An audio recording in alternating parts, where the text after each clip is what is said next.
The net!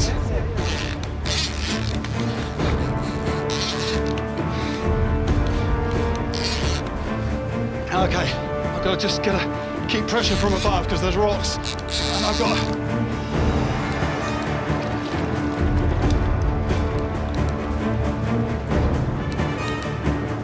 It's gonna jump, it's gonna jump. That's the float, gonna see the fish very soon. Gonna see the fish very soon. There it is, that's a good fish. Look at that. The net, the net, the net. Careful, Fred, careful, careful, careful.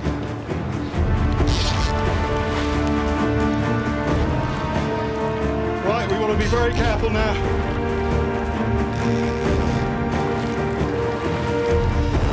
Ready for the net. You want to get the head in.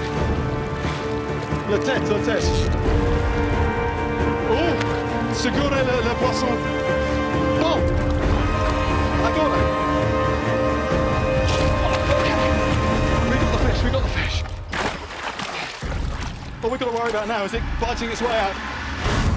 The mouth is going, the fish is breathing, that's good. And the gills are going, that's good. This water is nicely aerated, that's a good thing as well. Now, those teeth! That will just take lumps out of other fish, it will take lumps out of crocodiles even, and there are stories well documented of that taking lumps out of people. Wow, there we go. Oof. What a freshwater monster this thing is. What I'm looking at here is the ultimate piranha. Those teeth, just like a piranha's, triangular, sharp blades down the side, and they interlock. They interlock almost like scissors. They will just cut a lump out. Two big differences though. One is piranhas hunt in packs. You know, this is a solitary hunter, and the other thing is the size. People who think that piranhas are scary, if they saw one of these things, I think their nightmares might be populated by a slightly different animal. I'm in the Arctic investigating the mysterious Greenland shark. And I'm helping Simi, a local Inuit, catch one to feed his pack of dogs. We've hauled in more than half a mile of line, and it looks like there's something on the end. Line, chain. Oh! Yes, yes, yes, yes, yes. Yes, there's a fish. We have a fish on. We just need to get the chain up. Oh, yes. This is a big one. How do we get it through the hole? The shark isn't fighting. It probably died on the line overnight.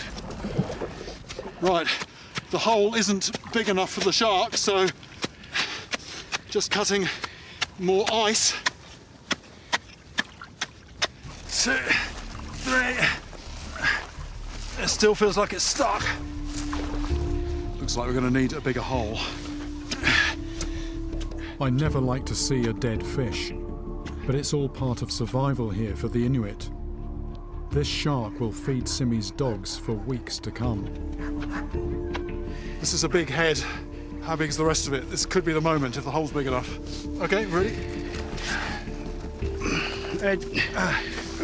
Need to... Yes, is that coming? Yes, it started to come. I think it's a good 10 foot or so. I think there's still more to come.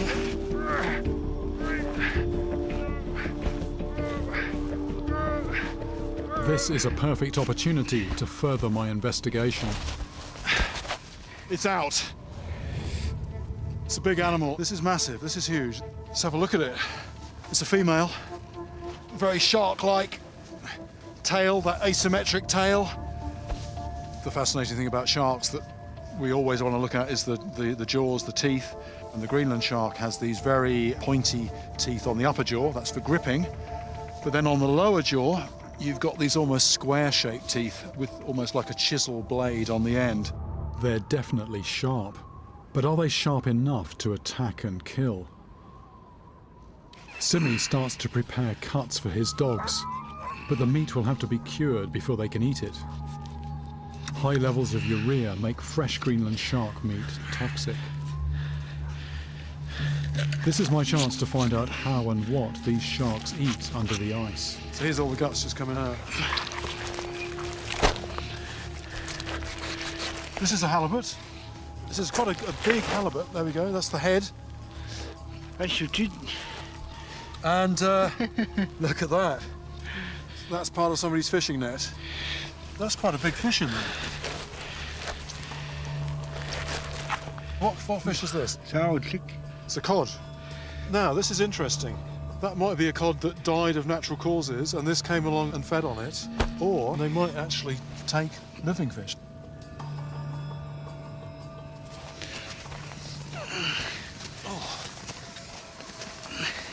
I'm wondering if Greenland sharks are more than just scavengers, so I need to find out what else they eat and how they eat it.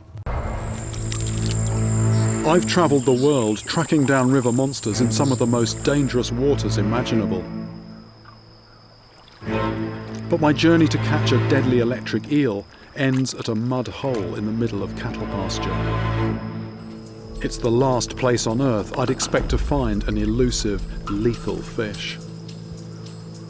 I'm just making a bit of a trench from my point of view. It'll be easier to handle if there's some kind of sort of notch that it's in rather than it's being able to slip and slide all over the place. My normal capture method would be useless in water this shallow, so out goes the rod and in comes a lasso, fitting for cowboy country.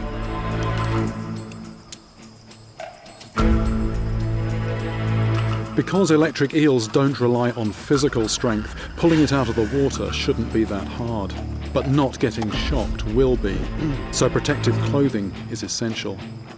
We've got a plan. The plan is not so much to sort of go after the head with the noose, but to position that and then get it to go through the noose. Just taking a few deep breaths because one slip and it could be very nasty indeed. Need to be so focused and so careful about this.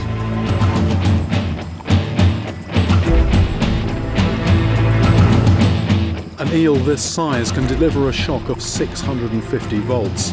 That's enough to stop my heart in seconds.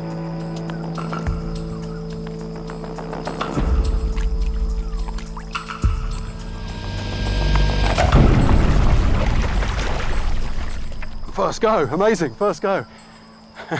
Electric eels can keep on shocking out of water, but the rubber gloves we're wearing protect us from this. Oh, look at the colours on this thing. These are wonderful. I've got to give it a clean.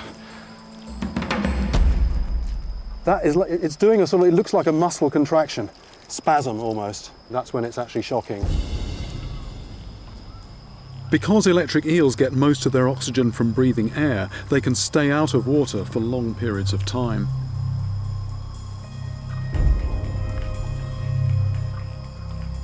That's 5'10.5". That's pretty much exactly the same as me. This is exactly the same size as the eel that killed Francisco, the 21-year-old man who died in a tiny pond near Villanova.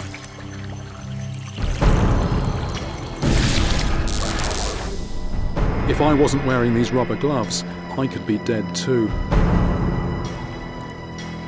It's over 100 degrees and I don't want the fish to overheat, so time it went back in the water.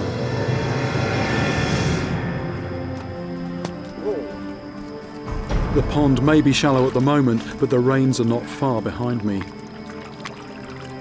The waters will soon rise, giving this eel the freedom to roam once again. My search led me to this tiny drying out puddle. I mean, the water in there is barely 6 inches deep. It's the last place you'd expect to find a river monster, but that's where it was. There's more, there's more, there's more. There's not just this big one. Again, it looks like wood, but it started moving. We were watching it, and it looks like there's actually several, but smaller, right in with these roots here. I've just never seen anything like this before. It's like a tangle of bodies. I'm just trying to count the heads. The more I look, the more I see. I was thinking 10 or a dozen. I think there could be 20 down here.